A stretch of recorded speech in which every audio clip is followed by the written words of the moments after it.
Hi, how are you? I hope you're well. Welcome to Mel's Mindful Musings. If I was to ask you a question, who are you?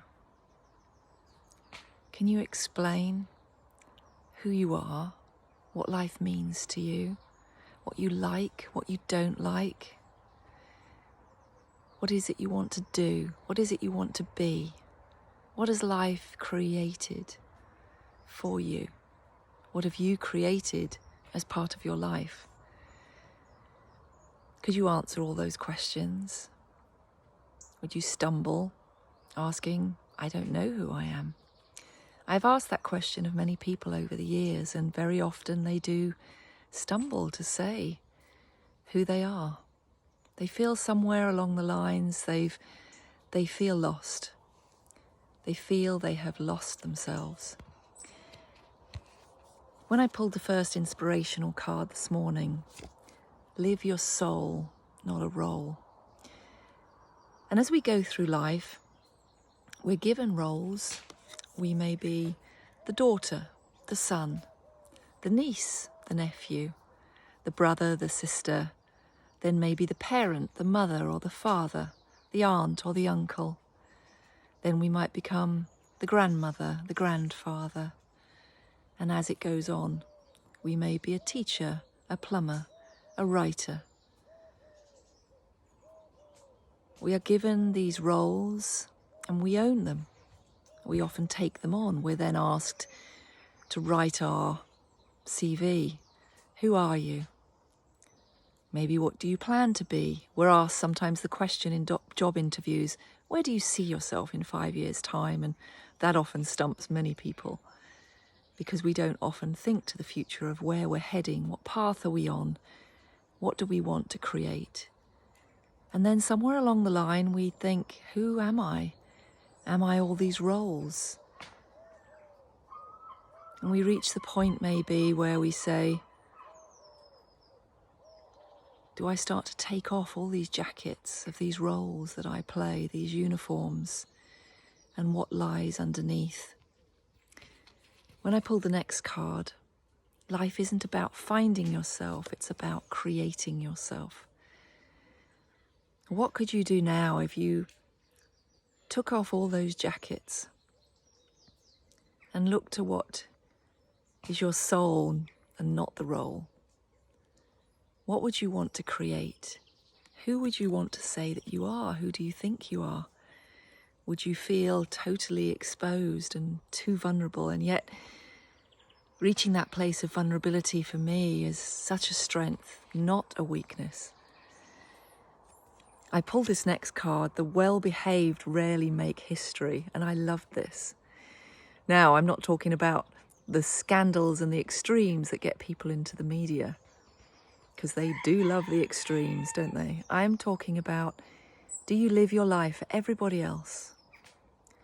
You give yourself to everyone else, and what is there left for you? Do you know if you're not helping, supporting, behaving how everyone feels you should be behaving? How they feel that you should be in those roles. This is how you should behave as a mother, an aunt, a grandmother, the child, the middle one, the eldest, the youngest, whatever those labels are. And there's expectations put on you due to your job, your status, whatever you feel, whatever you decide to own is your role. And yet inside of you, you could be a creative artist, a painter, a dancer, someone who wants to climb the Himalayas, someone who just wants to go and do something totally different, leave your job and go and do what your soul is calling you to do. Without a vision for your future, you will always return to the past. And that can be where we get stuck. I feel looking back on the past is always good as a feeling of reflection, seeing how far we've come. But if it becomes your place of safety and a place of dreams never met, mountains never climbed, then it can lead to a very dark place, a feeling of sadness, of goals never reached. So what do you want to create as you take off all those jackets and say, who am I? Where can I go? What can I do to discover who I am? Create who you are. I don't believe it's a case of losing ourselves. It's often a place that we have not created ourselves. We have followed the path of other people's expectations. We have got stuck in society's expectations of who we should be, what the roles say we should be.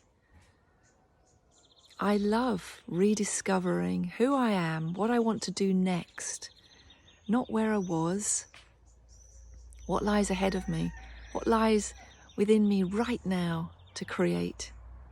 As I was walking this morning, I was asking the question, am I on the right path? Which direction should I go in now? And right in front of me as I was walking, it spiraled down in front of me, this beautiful jet black feather. And when I looked up the meaning, feathers have always meant things to every culture for millennia. They have always signified something special, that the divine is near. But I specifically looked up what a black feather means. It literally spiraled down in front of me as I was walking like that. It just came down and landed right in front of me. And it says that the meaning of the black feather is that you are being protected from negativity, but also being given wisdom of your path. Black feathers were used a lot in headdresses of shamans, of ancient cultures, and probably today. And then as I turned the corner, the white feather was right in front of my path. I had been asking for a sign. It's whether you're open to signs, whether you're cynical about saying that doesn't mean anything, or whether you choose that it does enlighten you and help you on your path. To say, keep going, keep showing up. You're doing brilliantly. I wish you well. Have a great day, and I'll see you soon.